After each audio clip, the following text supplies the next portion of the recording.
Hello, my name is Amber McKillop, and welcome to my creative space. It's been a while since we talked, about a month. It is now mid-February, so we get to review what I got up to in January, and so far these first couple weeks in February. In my previous video, I talked about the fact that we were moving in with my mother-in-law, and behind me you can see my new I'd call it my painting space or drawing space. This is a sit-to-stand desk, and I have storage underneath, storage behind me. There's a lot of the books in the lower shelves there are like my art books and references and everything. It's actually the last couple of weeks I've been doing a lot of work in this corner, going through my supplies, just editing them down so that they fit within the space. If you are familiar with decluttering, Danny K. White has the container concept, which is every space is a container, and you put your favorite things in first, and then anything that's left over, you get to choose whether you want to keep them or not. And that concept has been helpful when going through my things and finding places for everything. So my previous painting space was of similar size to this, so it wasn't a huge edit to get down to here. But there was some overflow stuff in our large white elephant IKEA storage unit. We call it the white elephant. It's a PAX wardrobe unit. But there was some overflow art stuff in there that had to be consolidated into this space. So I had to do some rearranging. So some of my time has been spent just going through my supplies, situating them. One nice thing about this desk is it actually has some drawers underneath the surface, which I'm not used to having, so that freed up some space in my little cubbies, so that's helpful. I still have more organization because I just recently put stuff in the drawers and now I have empty cubbies, and now I can actually sort out my acrylics in a different way, so hopefully that'll be helpful. Creatively, a portion of my energy and time has been spent just setting up the space. And we even over here have this new light you can see over there. It's a gooseneck that is helpful. I can change the temperature and the brightness and all that sort of thing, and the little arms bend if I wanted more concentrated light somewhere. So I haven't actually spent time I spent time organizing here and going through things here, but I haven't actually created anything here yet. So this is my new space, or one of my new spaces, because over there is my crochet corner, and then I've been doing embroidery out in the living room. Just as a touching base on something from the last video, I mentioned I finished my bag for Toby, and it was at the other house and we were still troubleshooting it, so it has made its way over here. So this is the completed bag, and then this is the piece of wood West had cut for me to go in the bag. I still need to crochet and cover that piece of wood in some way, so it's more comfortable for little paws and less scratchy on the fabric. But I think it turned out nice. I think it's nice and slouchy. A main thing I had to do when I tried it on with him and everything, it was the strap was stretching out drastically. Like the bag was like below my hip. So I took out a lot of stitches in the arm to shorten it. And it feels kind of tight and awkward to put on, being so tight and small now. But once you put a 8-pound dog in it, the whole thing sags and it's fine. If I were to use it for other things, like if it just turns into a project bag, which is a high likelihood, it's a plenty good length for one arm, just putting over one shoulder, just not crossbody. So this is the completed bag I mentioned before. So I'm not sure if I'll get around to working on it or not. It's been on hold for a little bit. I currently do not have any crochet projects going on. A couple days ago, I did go through my entire yarn stash. and I weeded out a bunch of yarn that I knew that I didn't have a desire to crochet with. And I have 2.5 grocery bags of yarn that I was all set to give away. And then I remembered I had the idea to use the yarn I didn't want to crochet with to try weaving. And for Christmas, I had got a little beginner's weaving kit. Um, so before I let the yarn go, I want to try weaving. And then if I find it enjoyable and encouraging and creative, then I might keep the yarn. But if it's not all that I think I want it to be, then I'll let that yarn go. But at least that yarn's separated, and I know that's not stuff I use for crochet, because it's all yarn I actually started with a long time ago. It's a Lion brand. It's wonderful on the feeling and texture and everything when you're holding it and handling it, but it's horrible to try to see your stitches. It's because it has a pre-twist already in it, and so when you're trying to see your stitch structure, it's really, really bad. So I just don't like using it anymore. So I have quite a bit of it, but we will see with when and if I get it to a weaving project. But I do have it there waiting to see if I want to do it. Same as January. In December, I did reach for this book again, and I was working in it. I have a couple pages bookmarked here. And this one was fun. It was a black page with white dots, and you color them in, and I did some little swooshy marks on it. Then there's some half pages I did. So there's this one. I think I had a couple of those half circles done, and I did the rest. And then another half page that I did. So I was definitely grabbing for this, but my inclination to paint and draw was getting less and less, but this was available. I'm a little bit frustrated because I did complete 4 paintings for January, but I can only find 3. This is the danger of moving and sorting through everything, and you end up losing stuff. And you can see these little piles. I've counted out my remaining cards, and overall I am 2 short. 2 cards short. So I'm pretty sure I lost count at one point, so that makes up for one of the cards, but I'm pretty sure the other card is the one I've lost from January. So maybe one day I might find it, or more than likely I'll just cut 2 more cards to make my total of 100 and go from there. So looks like this one I was wanting to try. I had a desire to do neurographic art. So here was one that I completed. This is art with the Arctics markers. I think it's pleasant and enjoyable. And then of the same style, different colorways, is this one, which I think is nice. Just relaxing. And then a couple of days later, I was working on hearts, which is fun. But like I said, I have a 4th one. I don't know where it is. I don't remember what it was. But those are my 3 small paintings that I have to show for January. Being the 2nd week or encroaching on the 3rd week of February, I have not painted at all. So I may hop to it and decide to spend an afternoon painting and do 4 paintings, or I may just say February's a pass. It will be the very first month since last March that I haven't painted anything, because I was going through and organizing my cards to find my ones from January and realized I have consistently painted every single month, even if it was just 4 cards. So I kind of don't want to break the streak, so I still have time. So I will probably get around to actually doing some cards. So that was my painting. And I've also found myself, like during studies or Bible studies or group events, I find myself doodling more just in the margin, which is nice. It's nice to see that happening again. It's a way to keep myself engaged with the talking and not sort of space out and focus on other stuff. So my hand's busy, but I'm still listening.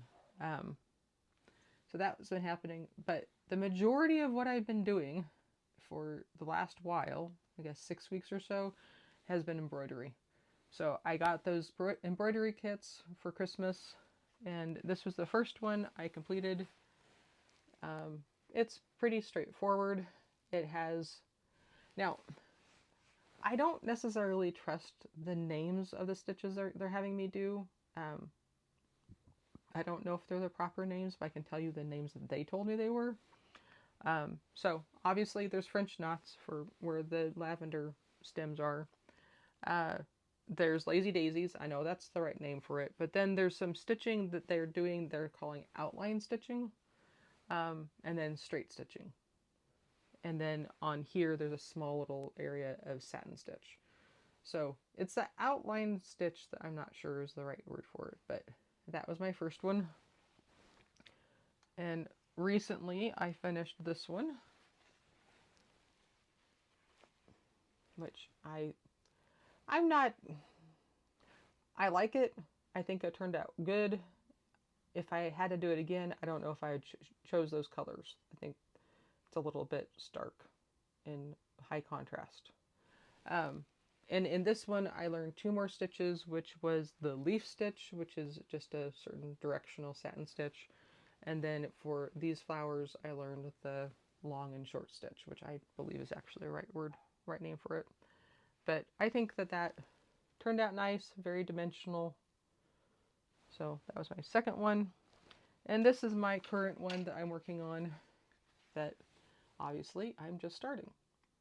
So I've completed everything in this color, and I'm working on completing everything in this color. And I was very happy to go back and find my embroidery light from all my supplies. It's very helpful. In this lighting, it doesn't look like it does much. But when I'm sitting in the living room and I have one lamp next to me and that's it, I find myself crunching over and getting a crook in my neck, you know, embroidering to the side. And so this gives me consistent light at any position. I was a little bit concerned about the weight of it, if how much weight it added to the embroidery hoop, but I've been able to handle it. I do find that I need to take a break every once in a while because my hand really, it's like a vice grip on the side of the thing, trying to hold the hoops steady. So I do have to take a break and relax my hand and relax my eyes. With 99% of the time in my life, I'm wearing glasses. But when I do embroidery, it's close enough that I have to take my glasses off. And I can see better without my glasses. Right now, I'm not wearing my glasses because the ring light does all sorts of weird reflections on it, so we get the privilege of wearing contacts for the shooting and the filming. That's how I've been creative this last 6 weeks or so. I feel I believe all of my arts and crafts and creative supplies are here now. They're no longer split between the 2 houses. I have the white elephant sitting right here that has a whole shelf dedicated to yarn, another shelf that has needlework and overflow yarn for the weaving. I did go through my thread and needlepoint box. It was a long overdue process of, tidying up old projects, putting away the thread, winding them, making cards for them, and letting go of the remaining cross-stitching patterns I had set aside. I said I wanted to make. I think I held on to one, but if memory serves, I don't think it's actually cross-stitch. I think it's actually a beginner's embroidery project, just because I love the colors in it and I love the theme of it. So at some point I'll look at it again and decide for sure. If you can see behind me, some of these, no, they're up there. I have some very thick binders that say needlepoint, and the majority of them are actually cross stitch, and they're just very small, easy patterns. So I have plenty of patterns if I ever desire to do cross stitch again, but at the moment it's just too much attention and time trying to coordinate a map and counting little squares on fabric. It just, no. So I'm really enjoying the embroidery of just fill this shape with this stitch. Okay, I can do that.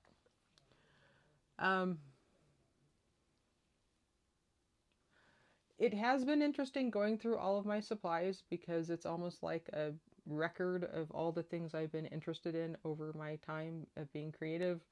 You know, in the drawer below, I have calligraphy supplies. I have um,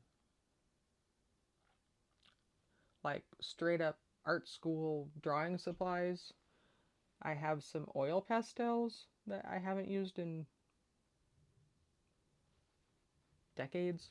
Um, so it's interesting to me because I look at it and in the corner down there I have a whole stacking drawer thing full of scrapbooking paper, and there's a mentality of I should get rid of everything I'm not using right now so I can have the clear headspace and the focus to just do the things I'm actually involved in right now. And then if in the future I decide to change and explore something else, then I can repurchase the things I wanted and it'll be fresh and new and all that sort of thing. Um, but then there's the other side of the argument that said, I've already purchased this stuff, I've already invested in this stuff. I know I still have an interest in it, it's just not current. Just like the weaving stuff. I now have stuff available to try weaving. Am I doing it right now? No. I have stuff to try jelly printing. Am I doing it right now? No. So it's this balance between keeping everything under the sun and also saying realistically, do I have a true desire to continue learning this, continue practicing this? Do I have the space for it? Um, Whereas it was pretty easy for me to say, I don't want to hold space for cross stitch stuff right now. I'm okay with a binder on my shelf with some pages saying here's some potential designs if you want. It's one binder, but I'm not going to dedicate half of my tote for cross stitch stuff. Um, so here we are. We're making progress. I feel more settled in my creative space.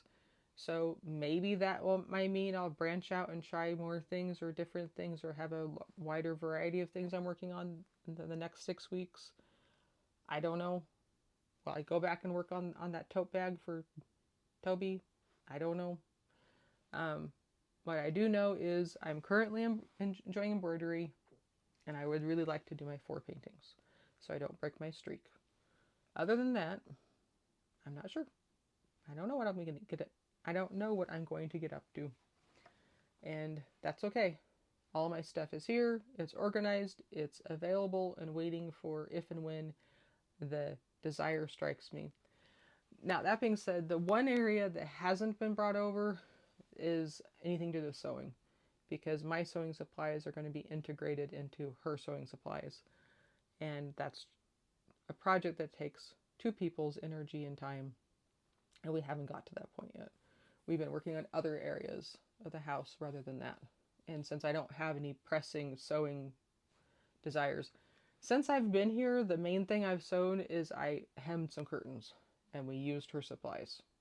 And that was it. Um, I'm positive I will have a resurgence of wanting to do some sewing projects. For example, I don't know what to do with these completed embroidery projects. I have a stack of completed cross-stitch projects that I did, and I don't know what to do with. I'm open to suggestions. I know a very traditional thing to do is frame them and make them pictures for walls, but I don't really have a desire to cover the walls. We have so much decorations and art from home that we have to figure out what to do with, and we only have one room to put them in. So creating more things for walls doesn't really seem like a good option right now. So the other thing that's sort of been in the back of my mind is some sort of fabric project, like incorporate it into a blanket or a tote bag or that sort of thing. But then of course, then you're using it in everyday life and it can get snagged and pulled, and I'm not sure. And like with this one, even though I'm excited I did it, I'm proud of it, is it really my color scheme? I don't know. Maybe I'll gift it or give it away to somebody else. I don't know. I'm enjoying the embroidery because I'm learning things and I'm keeping myself busy making progress on something that is just for me. Um, I just don't have the answers to what's going to happen with them afterwards. And that's okay. I have space for the projects in my cupboard. Um, if it gets to the point where I don't have space for my projects, then we'll have to decide what to do with it. One comment I do have about these particular embroidery things is I don't necessarily like their thread. The floss that they use is not what I'm used to, coming from DMC embroidery floss. It's kind of fuzzy and it tends to get knots, and it's just not the quality I'm used to. But I'm telling myself this is a learning process. I don't have to save the thread and keep it and organize it. In fact, I can't because they don't give me any actual information on dye lots and numbers and that sort of thing. So I don't see myself keeping the leftovers. Like this one has quite a bit of thread left over, but I don't know that I'll be keeping it. But I'm not going to necessarily get rid of it yet because I have all those other sets, and who knows, I might want to pull out some other thread, because I do find when I'm doing this, it is getting my creative juices flowing, because I look at it and go, how can I improve this design? How do I want to customize this design? Like on this one, there was a lot of disconnected little stem things, and I continued the branch throughout and that sort of thing. And on this one, I'm toying with the idea of putting a Bible verse around it, talking about the fields, the flowers of the field in Matthew when Jesus is talking about not to worry. So I don't know that this is the end of this one. I might further customize it, but at the moment I completed their project. I might come back to it. So there's definitely potential for further development. But thank you for joining me on this catch up and update and review of my last 6 weeks or so of being creative. So wherever you are, however you are, I pray that you are finding ways to be creative and finding ways to be creative that fits your time and your schedule and your space, and making room for your favorite things. So until next time, feel free to like and subscribe. Bye!